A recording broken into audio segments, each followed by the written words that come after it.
बहुत बहुत शुक्रिया थोराट साहब और सभी जो यहाँ पार्टिसिपेंट्स हैं उनका मैं स्वागत करता हूँ।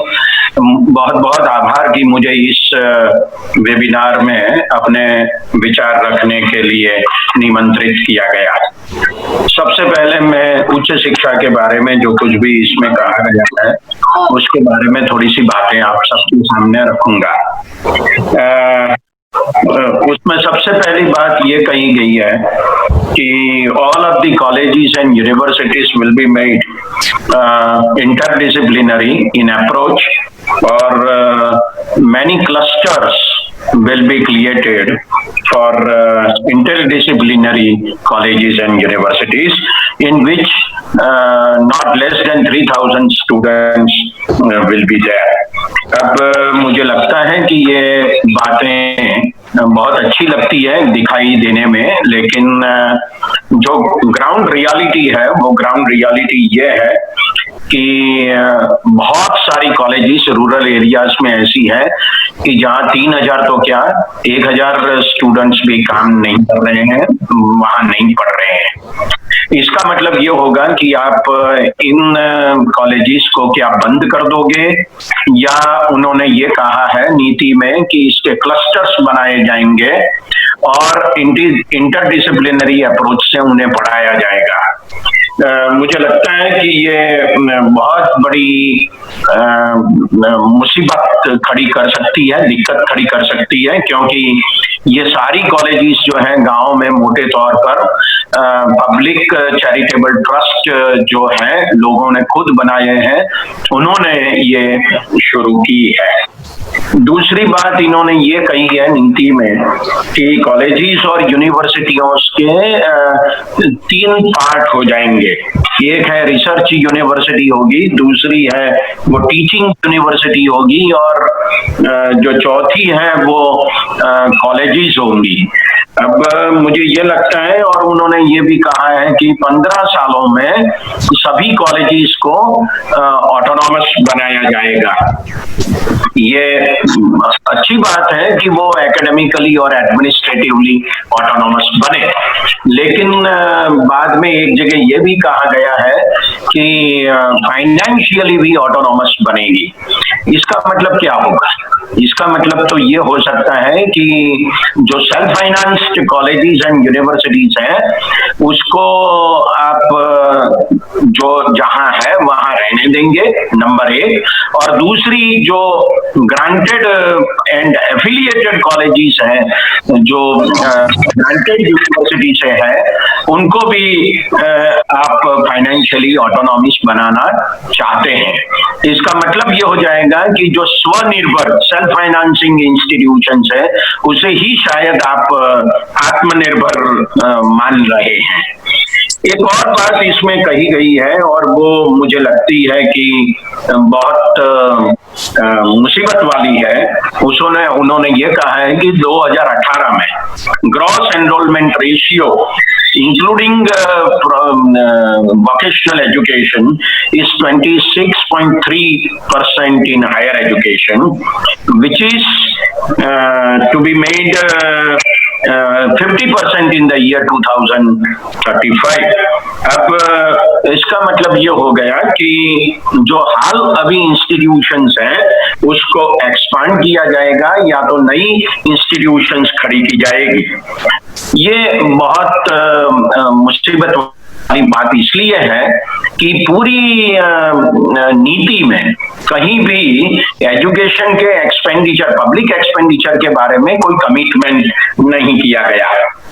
पैरा नंबर 26.2 ये कहता है कि public expenditure on education, that is the expenditure to be made by state governments and the central government, will be 6% of GDP at the earliest. अब जो at the earliest इसका मतलब क्या, कब होगा? इस साल होगा, अगले साल होगा, उसके अगले साल होगा, कब होगा, इसके बारे में कोई कमिटमेंट इस नीति में नहीं कहा गया। इसका मतलब यह है कि there is no promise given by the central government in this policy for public expenditure on education. और इसका मतलब ये भी हो गया कि कौन कितना करेगा, स्टेट गवर्नमेंट कितना करेगा खर्चा और सेंट्रल गवर्नमेंट कितना खर्चा करेगा, वो भी इसमें नहीं कहा गया। नीति ये कहती है कि at present it is 4.43% of GDP which is being spent by the state governments and the center. अब the economic survey of 2019-20 which was tabled in the Lok Sabha in last February while presenting the budget by the finance minister, it is stated that the public expenditure in education is around 3.2%. तो अब हम किसको सच्चा मानेंगे, 3.2% को मानेंगे या 4.43% को मानेंगे? जो शिक्षा का खर्च अभी है वो करीब 10 लाख करोड़ के करीब है। तो मुझे लगता है कि इतने खर्च में ये जो एनरोलमेंट रेशियो है, gross enrolment ratio in higher education, वो 50% ले जाना बहुत मुसीबत वाली बात होगी। इसमें ये भी कहा गया है कि लिबरल आर्ट्स के ऊपर बहुत बड़ा जोर दिया जाएगा और उसमें उन्होंने रेफरेंस दिया है कि मान भट्ट की जो कादम्बरी है उसमें 64 टाइप्स की जो कलाएं हैं, उस कलाओं को भाषा, साहित्य, सोशल साइंसेस, विज्ञान, टेक्नोलॉजी, इंजीनियरिंग और मैथमेटिक्स के साथ जोड़ दिया जाएगा। ये बहुत अच्छी बात है, मैं चाहता हूं कि ऐसा होना चाहिए, लेकिन सवाल इस बात का है कि मैं अगर इकोनॉमिक्स का स्टूडेंट हूं या मैनेजमेंट का स्टूडेंट हूं और मुझे म्यूजिक भी पढ़ना है, म्यूजिक भी सीखना है, तो क्या इसके लिए प्रोफेसर होंगे? ये बड़ी बात होगी इस न्यू एजुकेशन पॉलिसी के इम्प्लीमेंटेशन के बारे में। सबसे खतरनाक बात मुझे जो लगती है इस पॉलिसी में वो ये कहा गया है कि any student who is enrolled in a higher education institution will be free to leave the institution after 1 year, 2 year और 3 ईयर्स। ये जो अंडर ग्रेजुएट एजुकेशन सिस्टम है उसको 3 या 4 साल की जाएगी।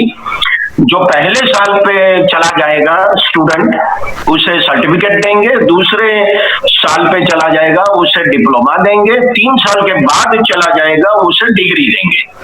और जो 4 साल होगा, और नीति ये कहती है कि 4 साल तक अंडर ग्रेजुएट लेवल का एजुकेशन हो, तो उसमें ये कहा गया है कि जो चौथा साल होगा उसमें रिसर्च को प्रावधान होगा और वो इंटरडिसिप्लिनरी रिसर्च होगा। अगर इसका मायना हम निकालें तो इसका मतलब ये हो जाएगा कि आप पहले साल पे आ गए, कोई एनरोल हो गया और पहले साल पे निकल गए, तो उसको आप एनरोलमेंट रेशियो में गिन लेंगे जो पूरी डिग्री नहीं लेने वाला। अब इसका मतलब ये भी हो गया कि those who want to leave without completing 3 और 4 ईयर डिग्री प्रोग्राम, तो वो चला जाएगा, तो ये ड्रॉप आउट रेशियो बढ़ जाएगा, ऐसा मुझे लगता है। और इसका मतलब ये भी हो गया कि जो अंडर ग्रेजुएट लेवल पर रिसर्च होगा, अब रिसर्च के बारे में, इनोवेशन के बारे में इस नीति में बहुत सारी बातें कही गई है, लेकिन सवाल, मैं तो कॉलेज का प्रिंसिपल रहा हूं और अंतिम 25 साल से मैं कॉलेज में पढ़ा रहा हूं, तो मुझे लगता है कि अंडर ग्रेजुएट लेवल पर ये रिसर्च वाला मामला जो है वो बहुत बड़ी दिक्कत खड़ी कर रही है, इसलिए कि the level of project research at the undergraduate level is too pathetic. तो सवाल इस बात का है कि हम रिसर्च को क्यों अंडर ग्रेजुएट लेवल पर डाल रहे हैं। हर कोई आदमी रिसर्च के काबिल होता है, उसकी बुद्धि की क्षमता इतनी होती है, ये हमारा मानना मुझे लगता है कि गलत है। इस नीति में ये भी कह दिया गया है कि अगर आप 3 साल पढ़ोगे अंडर ग्रेजुएट लेवल पर तो पोस्ट ग्रेजुएशन 2 साल का होगा। अगर आप 4 साल विथ रिसर्च पढ़ोगे अंडर ग्रेजुएट लेवल पर तो पोस्ट ग्रेजुएट लेवल पर आपको 1 ही साल पढ़ना होगा। इसका मतलब ये हो गया कि जैसा भी project research under graduate level पर हो जाएगा वो चल जाएगा, and with in 1 year you will be granted A post graduate degree, which is very very very difficult for those who are going to be teachers in the colleges or in the higher secondary school level. एक बात इसमें ये कह गई है कि आप model प्रकार की एक सरकारी यूनिवर्सिटीज खड़ी करेंगे, जैसे कि इस देश में आईआईटी और आईआईएम है। बहुत अच्छी बात है। आप क्यों मॉडल प्रकार की ऐसी यूनिवर्सिटी खड़ी करना चाहते हैं? आप क्यों सभी ग्रांटेड यूनिवर्सिटीज को इस प्रकार की यूनिवर्सिटी बनाना नहीं चाहते? मतलब 2 बातें उसमें है, एक इंफ्रास्ट्रक्चर फैसिलिटीज है और दूसरी बात यह है कि उसमें जो टीचिंग एड्स चाहिए और टीचर्स चाहिए वो सभी आईआईएम या आईआईटी में जैसे हैं वैसे क्यों सभी यूनिवर्सिटियों में आप नहीं देना चाहते? मतलब ये हो गया है कि the availability of teachers at the university level should be at the maximum level. ये बात है कि इसमें ये कहा गया है कि ratio of students and teachers at the university and college level will be 1:10 to 1:20। अच्छी बात है ये। आजकल मैं जिस कॉलेज में पढ़ाता हूँ वो इंडिया टुडे और द वीक में पूरे देश की जो आर्ट्स यूनिवर्सिटी कॉलेज है उसमें फर्स्ट 50 में आने वाली कॉलेज है एचके आर्ट्स कॉलेज अहमदाबाद की, उसमें भी ये रेशियो 45 का है। तो आप इसका मतलब ये हो गया कि अगर ये करना चाहते हैं तो आपको इतने ज्यादा टीचर्स कॉलेजेस लेवल पर चाहिए, यूनिवर्सिटी लेवल पर चाहिए, जो कि राज्य सरकारें अभी नहीं कर रही है। अच्छा होगा अगर ये हो जाएगा तो। दूसरी बात उन्होंने ये कही है इस नीति में कि वो भारत को विश्व गुरु बनाना चाहते हैं। पहले था, अब किसने कहा आपको विश्व गुरु? ये तो बताइए मुझे। आज से 100 साल पहले का, 50 साल पहले का, 500 साल पहले का, 1000 साल पहले का, 1947 में जब हम आजाद हुए तब कहा, या आज कहा कि आप पहले विश्व गुरु थे? मुझे ये जो एक नोमेनक्लेचर है वो मुझे लगता है कि बहुत गलत है। हमें क्यों विश्व गुरु बनना है? किस लिए बनना है? हमें दुनिया को क्या सिखाना है? और आप, वो अलग बात है कि हम काफी चीजें दुनिया को सिखा सकते हैं, लेकिन हम ये भी समझ लें कि हम दुनिया से कई चीजें सीख भी सकते हैं। अच्छा, तो सीखने के लिए क्या करना है? नीति ये कह रही है कि 100 best universities of the world will be invited to have their own programmes with campuses perhaps to India, और उसके लिए एक लेजिस्लेटिव मेजर भी होगा, मतलब एक कानून भी होगा।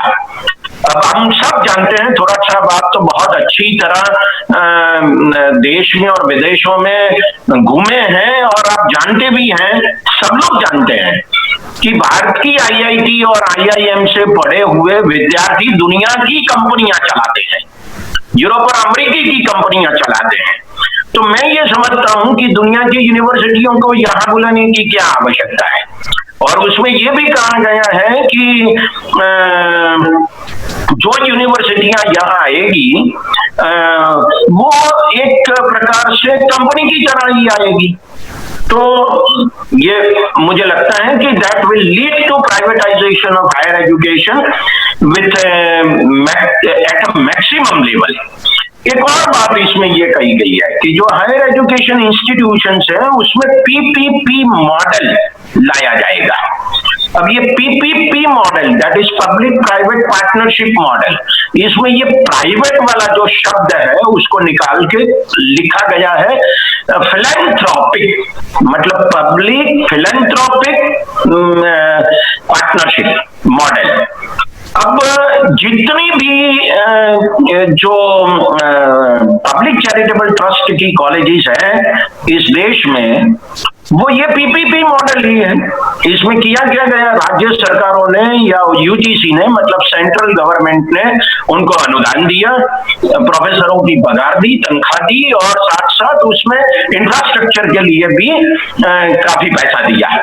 अब अंतिम 5-6 सालों से ये सारी चीजें कम होती जा रही है। नई नियुक्ति के लिए अनुमति नहीं दे रही, या तो बहुत धीरे से दे रही है राज्य सरकारें, और दूसरी बात जो यूजीसी ग्रांट दे रही थी हायर एजुकेशनल इंस्टीट्यूशंस को, वो काफी कम हो रही है, कई जगह तो मिल भी नहीं रही। अब इस बात का मतलब आप निकालें तो ऐसा हो जाता है कि आप जो फिलैंथ्रोपिक है उसको आप प्राइवेट बनाना चाहते हैं। मैं ऐसे कई ट्रस्ट देख रहा हूं गुजरात में, और ये अन्य जगहों पर भी है, कि जो पहले एक सोशल सर्विस के रूप में एजुकेशन को देखते थे, ऐसे ट्रस्ट खड़े किए गए, जैसे कि अहमदाबाद एजुकेशन ट्रस्ट, जो बहुत जाने माने उद्योजक थे, उद्योगपति थे, कस्तूरबाई लाल भाई, उन्होंने ये खड़ा किया था। और दूसरा जो ट्रस्ट है गुजरात लॉ सोसाइटी, जो भगवती जी ने शुरू किया था। अब वो दोनों ट्रस्ट अभी प्राइवेट इंस्टीट्यूशंस बना रहे हैं, प्राइवेट यूनिवर्सिटी भी बना रहे हैं, हो चुके हैं। तो जो सोशल सर्विस के लिए हायर एजुकेशन में आए, आप उनको बढ़ावा दे रहे हैं कि वो प्राइवेट एजुकेशनल इंस्टीट्यूशंस बन जाए।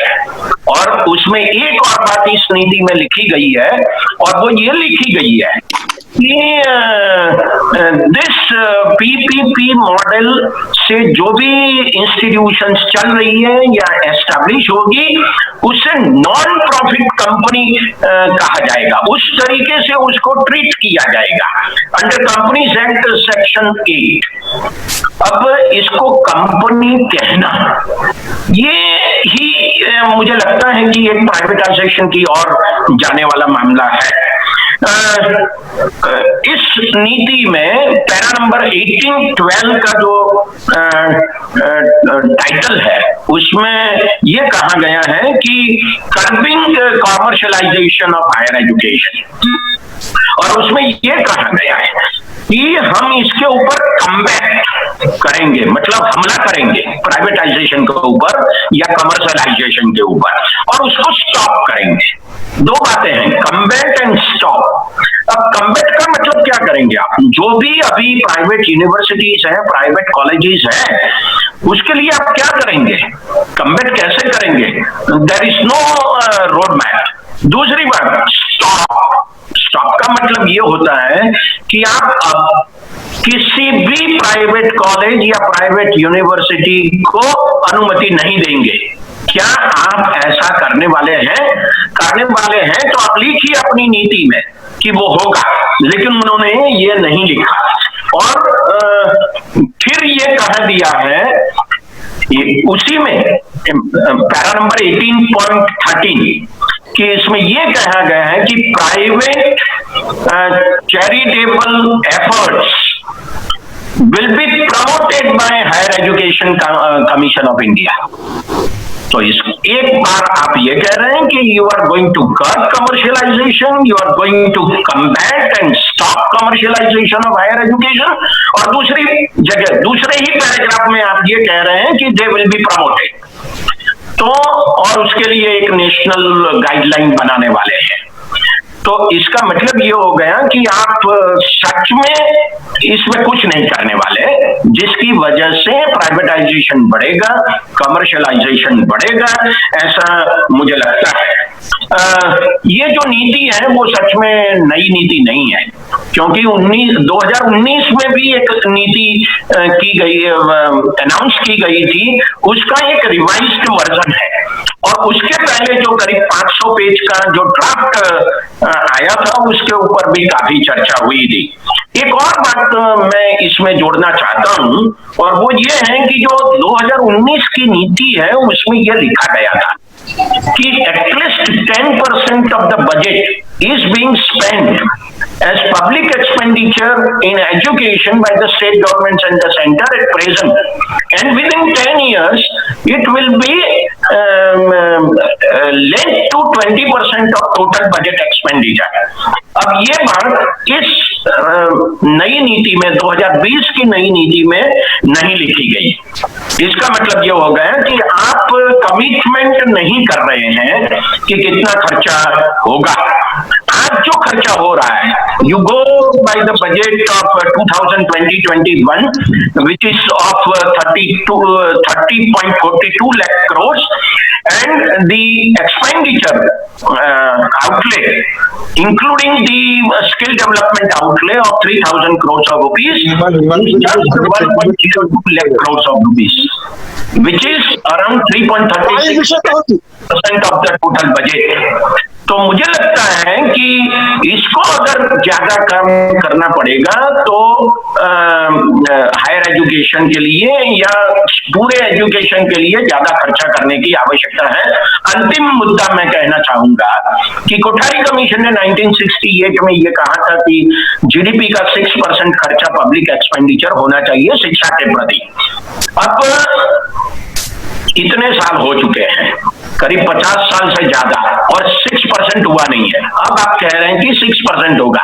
अगर 6% होगा तो भी, जबकि उसका कोई प्रावधान नहीं है, कमिटमेंट भी नहीं है, मान लो कि होगा तो भी ये जो universal access of quality education का आपने जो टारगेट बना के रखा है वो नहीं होगा। इसलिए I would like to suggest one thing to the centre, that you appoint a committee of experts कि जो आपको ये बताएं कि अगले कितने सालों तक जीडीपी का कितना खर्चा शिक्षा के प्रति होना चाहिए। अगर ये 6% भी होगा तो भी ये universal access to quality education नहीं होगा, ऐसा मुझे लग रहा है। इतने मुद्दे मैं अभी रखना चाहता हूं, बाद में क्वेश्चन आंसर सेशन में फिर से कुछ बात करेंगे। मुझे शांति से सुना, इसलिए मैं आप सबका आभारी हूँ। ने प्रोफेसर शाह को अभी सुना है, जिन्होंने जो नई शिक्षा नीति है उसके सब पहलू पे अपने विचार रखे हैं। मैं समझता हूँ कि उनके हम आभारी रहने चाहिए कि उन्होंने जो इन बिटवीन द लाइन चीजें होती है, जो स्पष्ट बातें हैं उसके बारे में भी कहा है, और जो बातें इन बिटवीन है जो और कॉन्ट्रडिक्टरी है वो बड़ी मेहनत करके और बड़ी इंसाइटफुल तरीके से हमारे सामने रखी है। मैं पूरा समराइज तो नहीं कर सकता, आखिरी में कुछ उसके ऊपर विचार रखूंगा मैं, लेकिन उन्होंने अफिलिएटिंग सिस्टम की बड़ी अच्छी बात की है। मैं वो एक नया मुद्दा है उन्होंने जो सामने रखा है। GR 50% कैसे बढ़ेगा इसके बारे में बात की है, फाइनेंस के बारे में बात की है, मल्टीडिसिप्लिनरी जो ऑब्जेक्टिव्स है उसके बारे में बात की है, जो स्ट्रक्चर है multiple entry and multiple exit, उससे ड्रॉप आउट बढ़ने की संभावना ये उन्होंने कहा है। और बड़े अच्छे विचार उन्होंने पब्लिक प्राइवेट पार्टनरशिप और इस पे रखे हुए हैं। मेरा ख्याल है ये इसके ऊपर चर्चा होनी चाहिए। मैं कुछ बातें बाद में कहूँगा। Professor Shah, welcome back again. So the first question to you is that how is this NEP is related with GATS? Like how do we link both of them? Hello, मेरे लिए क्या सवाल है? हेलो, या सो पहला question है भाविक राजा से। So he is saying that national education policy के साथ गैट्स का क्या रिलेशन है? What is the relation between both of them? अच्छा, हाँ, मैं जो दो सवाल है उसके बारे में आपसे बात करूंगा। पहला सवाल तो ये है गैट्स के बारे में। It's an agreement under WTO, world trade organisation, और उसका फुल फॉर्म है general agreement on trade in services. अब शिक्षा भी एक सर्विस है और उसमें गेट्स में शिक्षा को भी एक मुक्त व्यापार, मतलब मुक्त बाजार, free market and free trade के सिस्टम में लाना है। इसके लिए ये एग्रीमेंट WTO में किया गया है और उस पे भारत सरकार ने साइन भी किया है। अब जो 12 सर्विसेज जिसमें ये फ्री ट्रेड करना है उसमें education is one of them, और जो 12 सर्विसेज है उसको डिवाइड किया गया है सब सर्विसेज में, 165 सब सर्विसेज। तो शिक्षा को भी डिवाइड किया गया है, जैसे pre primary, primary, secondary, higher secondary, adult education, technical education, higher education, medical education, engineering education and all that. तो ये सारी चीजों में शिक्षा के सभी क्षेत्रों में मुक्त व्यापार और मुक्त बाजार खड़ा करना है, ऐसा गेट्स में है। अगर आप ऐसा कहें कि इस नीति में 100 यूनिवर्सिटीज को यहाँ बुलाना है, तो in that sense we are actually following what we have signed in WTO under GATS। ये एक बात। दूसरी बात, जो रेगुलेटरी सिस्टम है उसकी बात मुझे लगता है कि अच्छी बात है, वो हमें करनी चाहिए, ज्यादा करनी चाहिए। इसमें सबसे बड़ी बात ये कही गई है कि ये एक higher education commission of India होगा जिसमें there will be separate independent 4 structures। मैं उसकी बातों में डिटेल्स में नहीं जाऊंगा, लेकिन एक बात मुझे कहनी है। उसमें एक शब्द आता है जो इस नीति में लिखा गया है, वो ये कहा गया है कि ये जो कमीशन होगा वो लाइट बट टाइट रेगुलेशन करेगा। इसका क्या मतलब, लाइट बट टाइट? मतलब जिसके साथ लाइट होना है उसके साथ लाइट होंगे, जिसके साथ टाइट होना है उसके साथ टाइट होंगे। ये इसका मतलब क्या है? मतलब you must have a specific regulatory system which can be light or which can be tight, but which cannot be both of them। अब दूसरी बात कि ये इसका एक कानून बनाया गया है 2018 में, उसमें ये कहा गया है, वो ड्राफ्ट आया है, उस ड्राफ्ट में ये कह दिया गया है कि इसमें एक चेयरमैन होगा और वो चेयरमैन कोई फॉरेन इंडियन सिटीजन भी हो सकते हैं। इसका मतलब क्या? मतलब जैसे नीति आयोग में अरविंद पनगड़िया जी आए थे, उस प्रकार से higher education commission of India में भी कोई वहां से प्रोफेसर आ जाएंगे। मुझे कोई दिक्कत नहीं है, उनकी ताकत, उनकी इंटेलेक्चुअल कैपेसिटी के बारे में मुझे कोई संशय नहीं है। लेकिन क्या इस देश में हमारे पास ऐसे प्रोफेसर्स नहीं है, ऐसे एजुकेशन एक्सपर्ट्स नहीं है, या ऐसे एजुकेशनिस्ट नहीं है जो हैकी के चेयरमैन बन सकते हैं या चेयरपर्सन बन सकते हैं? क्यों बाहर से लाने की आवश्यकता है? अच्छा, इस नीति में ये भी कहा गया है कि ये एक छोटी इंडिपेंडेंट और एक्सपर्ट से बनी हुई संस्था होगी, higher education commission of India. अब आप इस ड्राफ्ट को देखेंगे तो आपको पता चलेगा कि इसमें over and about the chairperson there will be 12 members in the commission. Out of them 3 will be higher education secretary, and then skill development secretary, and then science and technology secretary of government of India। मतलब 3 तो इसमें सचिव हो गए, और उसके बाद उन्होंने ये कहा है कि इसमें 2 वाइस चांसलर्स होंगे और 2 एमिनेंट प्रोफेसर्स होंगे। मतलब 12 में से 4 जो सच में शिक्षा के साथ जुड़े हुए, पढ़ाते हुए, रिसर्च करने वाले लोग हैं। तो इसका मतलब ये हो गया, मुझे ऐसा लगता है कि this should be a broad based commission, और उसकी जो बातें होनी चाहिए वो इस तरीके से होनी चाहिए कि जिसमें रेगुलेशन किया जाए, लेकिन रेगुलेशन इस प्रकार का ना हो कि वो किसी की तरफदारी करने वाला हो और किसी का विरोध करने वाला हो। लाइट मतलब टाइट का अर्थ तो वही होता है। एक और बात higher education commission of India के बारे में कहनी चाहिए कि जिसमें ये कहा गया है कि जो भी यूनिवर्सिटी होगी या जो भी कॉलेज होगी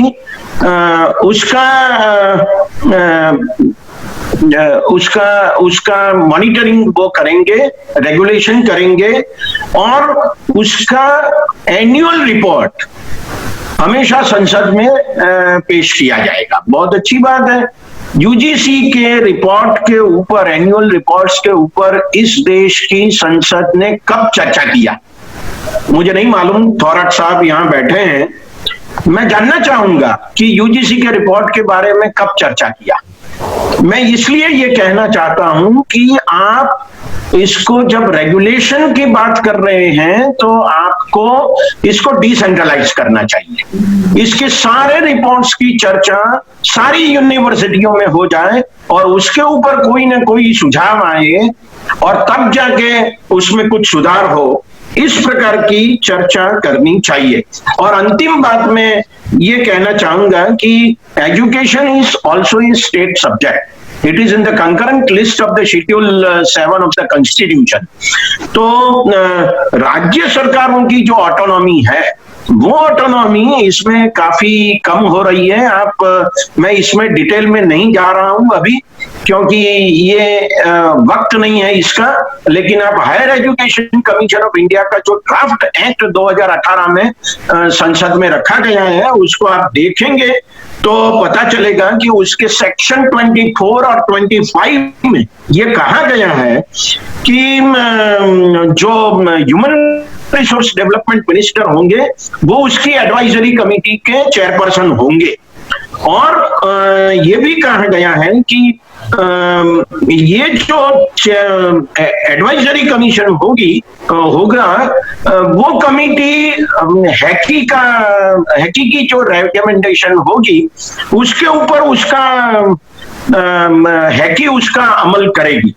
और उसमें जो वर्ड लिखा गया है वो हैकी shall implement the recommendations of that advisory committee headed by the Human Resource Development Minister. It is not may, but it is shall. It is a clear-cut dictatorship of the central government over higher education field. बस मैं इतना कहना चाहूंगा। We are really short of time and we really like to hear Professor Thorat. So apologies to those whose questions are not responded to. But I'd request Professor Thorat to now give his opinion and his last word. Well, I must say that the opinion and comment and the insight brought by these three speakers is extremely useful. They have really studied the document in the area of their expertise. In fact, Professor Shah has covered the larger part of the report, but others, I think Shampa, Sengupta has really brought out the ad hoc characters of the policy for the physically challenged. Amit Narkar also has brought out very, very important point. Let me, by way of general comment and summary, make some point which they have already brought out. Now, one of the point that cut across all the three speakers is that Professor Shah or others, they have to sort of derive meaning out of what is being written there. There is a play of word, tight and light, and similarly, you know, the multiple word used for the physically challenged persons. On privatization, we already have a standard model of public-private partnership, the government-aided colleges, and now we are bringing out another word for private philanthropic. I am just taking some example. So why is it that this kind of confusion and this kind of alternative terms and lack of clarity there. I think the lack of clarity is primarily because Amit Narkar has made a reference, and I would like to respond to what he has said, that it is a policy document. It can be, it can be kept in the cupboard and only part of it can be brought in, or whole of it can be brought in. But if you go to the document, you can see that what the document sees, that it's a complete overall of education system, the higher education system and school education system. And indeed, if you look at all the aspects which even Professor Shah has covered and Amit Narkar has covered, it's completely all aspects of the higher education and school educations are under reform and change. If I take a higher education, I need not mention the affiliating system is to be replaced within 15 years. The multiple discipline system has disciplines is to be brought in, combine arts and science. Then the vocationalization, mainstreaming of vocationalization at all level. The most important issue which is raised by Amit Narkar is the value education, bringing the ancient knowledge and ancient values. Then the entire change in the governing structure of the University Grant Commission, replacing it completely. And we have not mentioned about the Science Foundation, Science Research Foundation is being brought from USA. Then Professor Shah has made a reference to, there is a clear mention that we will have research come teaching university and the teaching universities. So that classification from Netherlands is being brought in, or from USA is brought in. There is a mention of national test, assessment test for admission to the university, like NET. So you can see that none of the part of the education system is left. It's a very, very comprehensive modification and change in the education policy. Now, I will make first point, that is our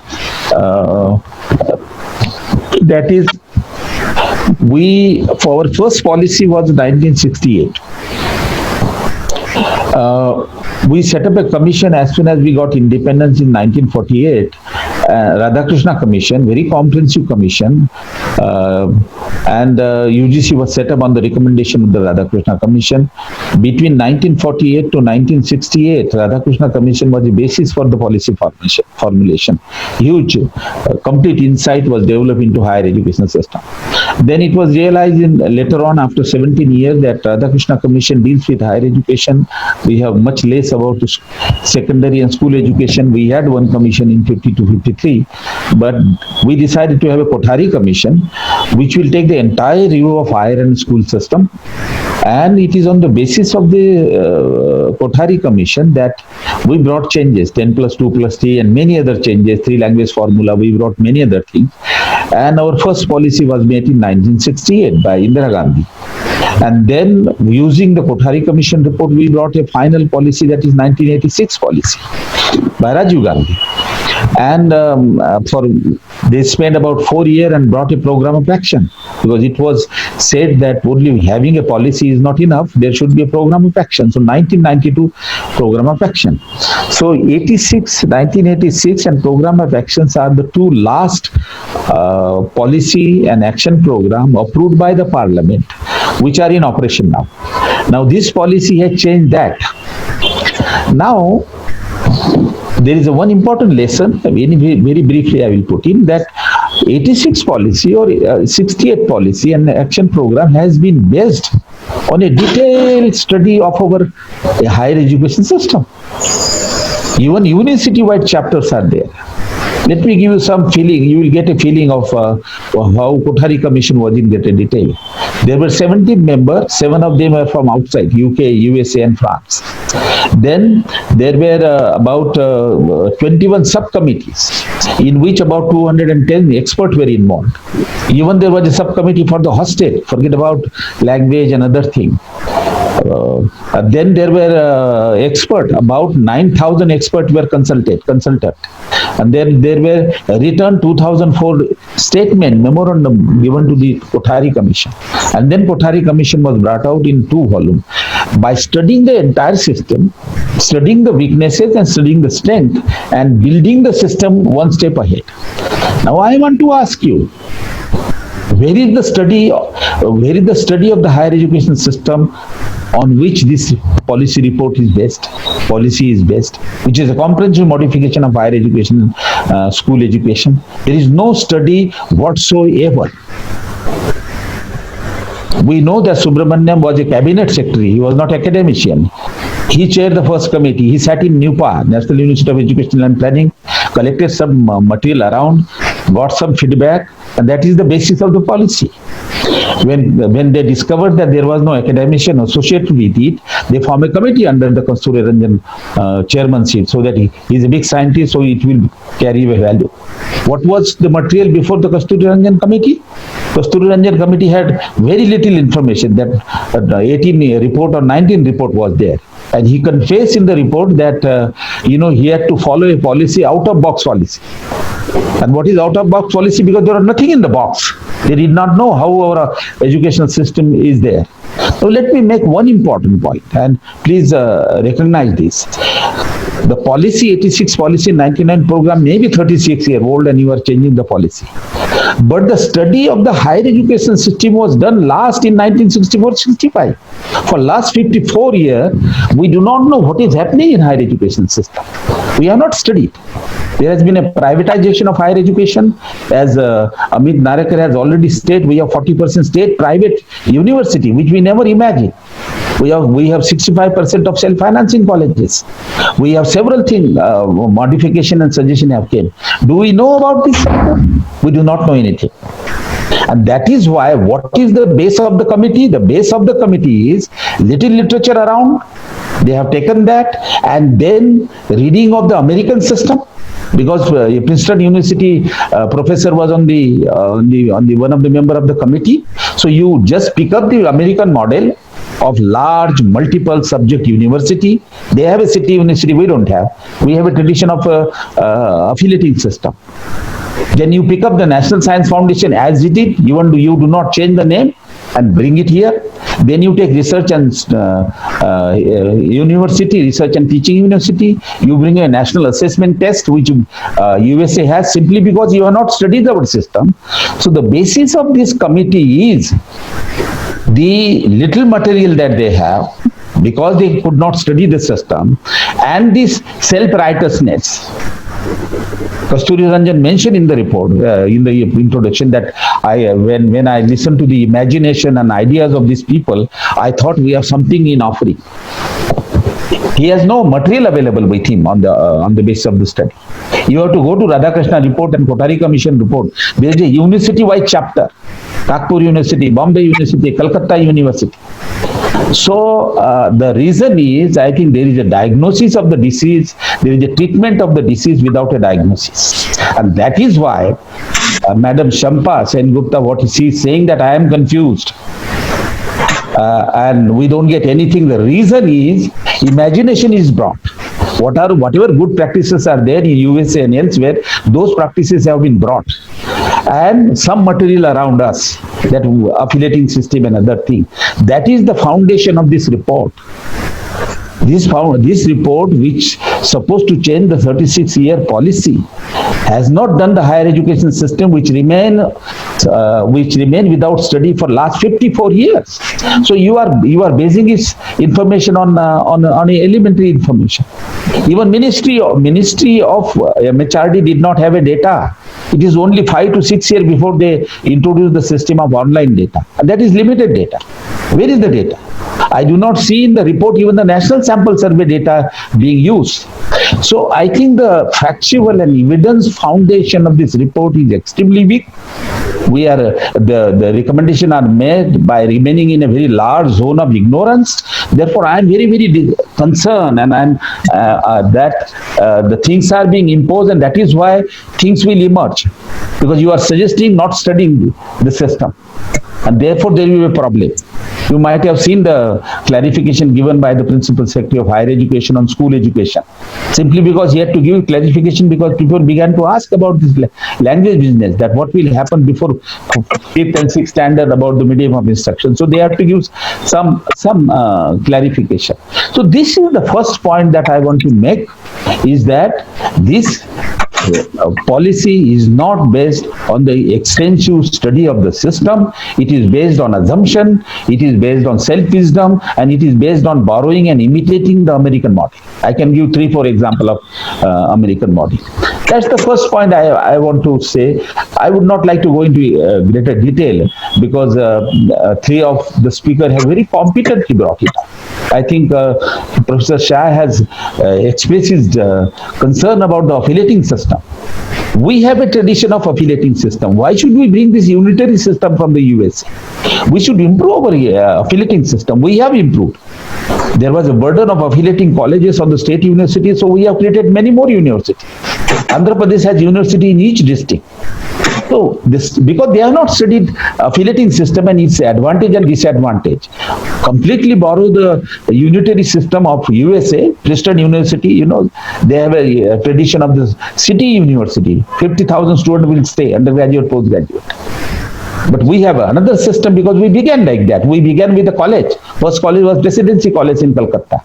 And then another college. Then you have to create some small university or administrative place to recognize them, affiliate them, and give them the right to award degree. Then we decided that why can't the university itself start the teaching postgraduate courses in addition to giving of affiliation. We have our own history and we should build up on those history. I think some of the question raised and Shah has hinted that if you are merging the colleges, you also implied that you are stopping the colleges.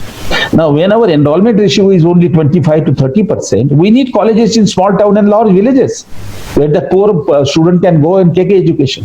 They are suggesting a large multiple university at a district place. Imagine how expensive it will be for the poor people. At the moment, the boys and girls have a college in the large village, in the small town, medium town. They can go there and access. Now there are buses. Now, accessibility will be terribly disturbed if you have only one university at a district level, or you at least you suggest that model. So because they have not studied, because that is why they do not know this problem, or I do not know whether they were not willing to understand this problem. So there are also similar issues. I think I will only take one point and finish it. Amit Narkar, in response to the question raised about the ethical education, it is not that simple.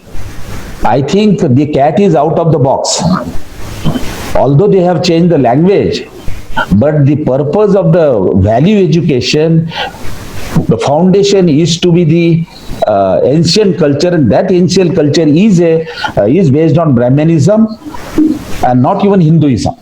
Because Hinduism is a broader concept. You know, you have in the constitution, Hinduism is Buddhist, Jain, Sikhs, and various sects.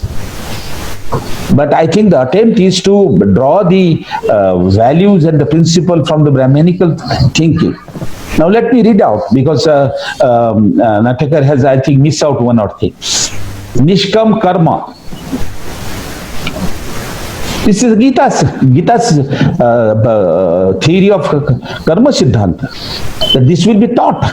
That you don't expect वो जो फल की जो अपेक्षा है वो बगैर करते हुए तो कर्म करते जा. This is Gita. Then you know that Kothari Commission and others have said that you should catch up the bright student by observing them over a period of time and groom them. They have replaced this by inner qualities, which is again Gita, because one system of Gita is based on the inner qualities, original qualities. It's assumed that people have original qualities. Then where are the stories will come from?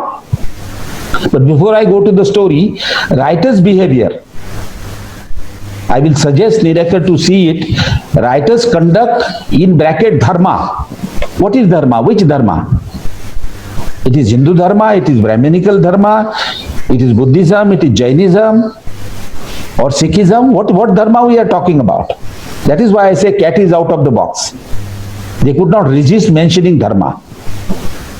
Now, Manusmriti is also a dharma. Manusmriti's title is a Manav Dharma. Then, which are the story which will be told for the student? Pachatantra, Jataka, Hitopadesh, fun-loving fable, and inspiring tales from the Indian tradition will be told. That's what this says. You know, this is not only reading it between the lines, but it is quite clear here that there is an attempt to build the value education on the basis of ancient knowledge, but the ancient knowledge doesn't include all the religion. It's only my feeling is the Brahmanical religious teaching will be formed the basis of this value education. But in any case, why do you need this? We have prepared the constitution. We have taken all knowledge into account. Finally, we base our constitution on the principle of equality, liberty, fraternity, integrity, and unity on the country. Teach those values. They mention very intelligently. In between, they introduce the constitution. In between, they talk about citizenship right. But main focus is on the ancient values. So why do you need these religious ancient values to be brought in the education? We have constitution has taken all religious teaching into account, and we laid our constitution on the certain principle, which is the governing document for us. India will be is governed on the basis of those principles. We have given the freedom to religion. Nobody has stopped. You can preach, you can convert, you can write, and you can read. That freedom you enjoy. But why do you bring in the schools? Because if the personality building and other thing you are trying to build up on the basis of Brahmanism, then Buddhists will say, Jainis will say, Sikhs will say, other sect will say, Christian will say, Islam will say that we have our own values to build up the personality.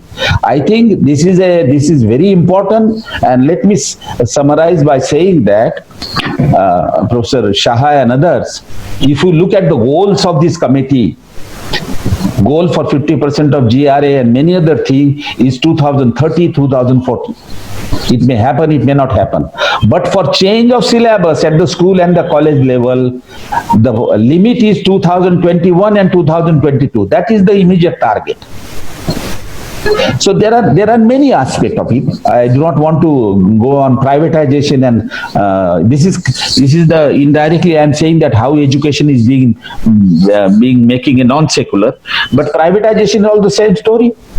We have an excellent example in our country, public institution, private aided philanthropic. They have created a new word. We already have a public and private partnership. In fact, even during 11th plan in Congress time also they committed a mistake, public-private partnership.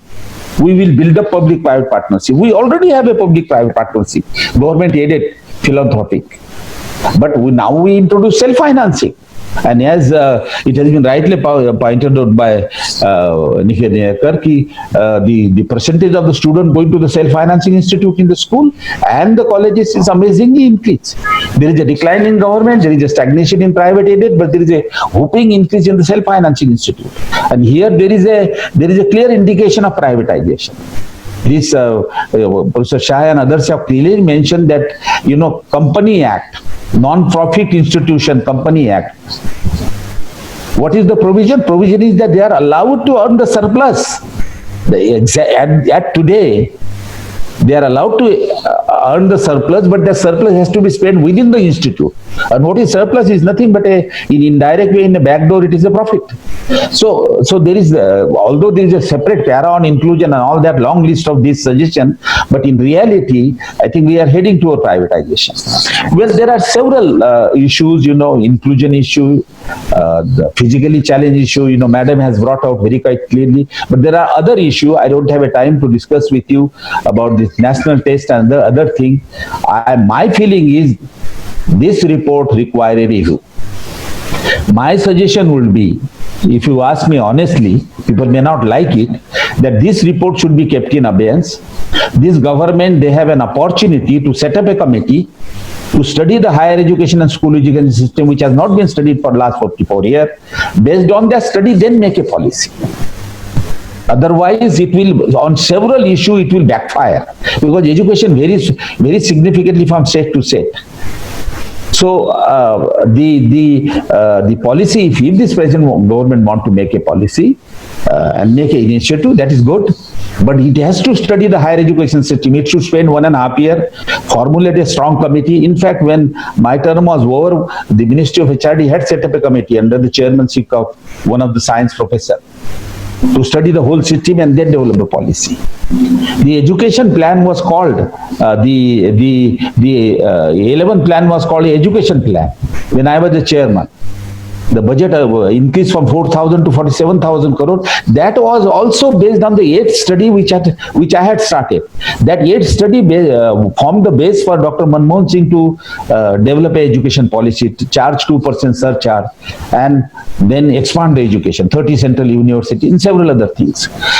I think I will end by saying that we need to study the system and then go ahead with the policies. Nobody object to that. Government has a right to bring a policy, but it should be evidence-based, it should be transparent, and people should know. Now, at the moment, we have brought this 4-year degree. You take a diploma, you take a certificate. No justification is given. We have also reclassified the school education. No justification is given. We have to just listen because these are clever people. That's all. We go by their wisdom. But they should have studied the school system and then see that the reclassification is good for us. But no, because the report is not based on this. You have certain ideas of higher education, preconceived ideas. You have a model of America and elsewhere. Combine that and bring it. In fact, if you read this report, it looks like a poetry and a music to our ear. They are very brilliant people who wrote this report. But it is a music and it looks like a poetry. But if you look at the substance, I do not know. I mean, preaching, all kind of preaching. It will be done that, this happen. That kind of thing is there because facts are not there. If you look at the Kothari report, Radhakrishnan report, you can enjoy it because they studied it, brought out the statistic, brought out the problems and then make the recommendation.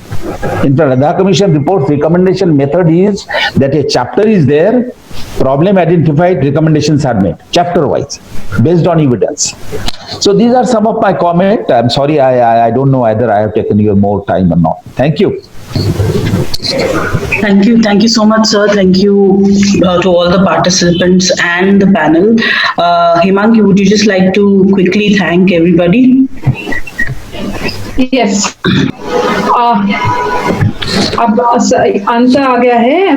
Really thanking professor Sukhdev Thorat, क्योंकि higher education पे ये हम पहली बार webinar कर रहे हैं और इसके ऊपर हम जरूर फोकस करना चाहते थे और हम we are really very thankful to you, क्योंकि बहुत सारी अच्छी बातें यहाँ पे उभर के आई है. आपके चेयरमैनशिप पे ये वेबिनार बहुत अच्छी तरीके से कंडक्ट हो गया है. मैं प्रोफेसर हेमंत शाह जी का भी शुक्रिया अदा करती हूँ. आपने बहुत अच्छी तरीके से आपकी बातें रखी और आप इस वेबिनार में पार्टिसिपेट हो गए और इनसाइट्स बहुत सारी आपकी तरफ से मिली. मैं शंपा सेनगुप्ता का भी बहुत शुक्रिया अदा करती हूँ. हम आपको लाने की बहुत कोशिश कर रहे थे, आपका टाइम नहीं मिल रहा था, आखिरकार आपका टाइम मिल गया और आप यहाँ पे आ गए. तो ये डिसेबिलिटी के ऊपर हम जरूर करना चाहते थे. हमें ठीक तरीके से ये उसको मुद्दे रखने वाले लोग हम चाहते थे. तो आपका भी हम शुक्रिया अदा करते कि आपने हमारी रिक्वेस्ट को माना और आप इस वेबिनार में आपने डिसेबिलिटी के ऊपर बहुत इंपॉर्टेंट इनसाइट्स आपने रखी हैं. अमित नारकर तो हमारे पुराने साथी हैं, उनका आभार मानना भी मुझे लगता है शायद उनको पसंद नहीं आएगा, लेकिन फिर भी ये वेबिनार में आप आए, मैं बहुत आपका शुक्रिया अदा करती हूँ. और हमारे साथ तो आप रहेंगे, इसके बाद भी आप गोवा में शिफ्ट हो गए हैं तो फिर भी हमारे साथ महाराष्ट्र के साथ आप रहेंगे, ऐसा मैं मान के चलती हूँ. अंत में बस ऑर्गेनाइजिंग टीम का मैं के बारे में बताना चाहती हूँ. ये वेबिनार फोरम के सदस्य संस्थाएं हैं जिसमें national centre for advocacy studies है. तो उन्होंने इस वेबिनार को होस्ट करने के लिए बहुत मेहनत की है. तो इसलिए मैं उनका भी यहाँ पे मेंशन करना जरूर चाहती हूँ. और नेशनल आरटी फोरम से जो हमारे साथी है मित्र रंजन, तो उनका भी मैं शुक्रिया अदा करना चाहती हूँ कि ये सारी प्रोसेस जो हम जूम वगैरह जो होस्ट करते हैं तो वो होस्टिंग का काम उन्होंने किया है, इसलिए मैं उनका भी शुक्रिया अदा करना चाहती हूँ. तो अभी ये मीटिंग खत्म हो गई है, ऐसा मैं जाहिर कर देती हूँ. Thank you so much.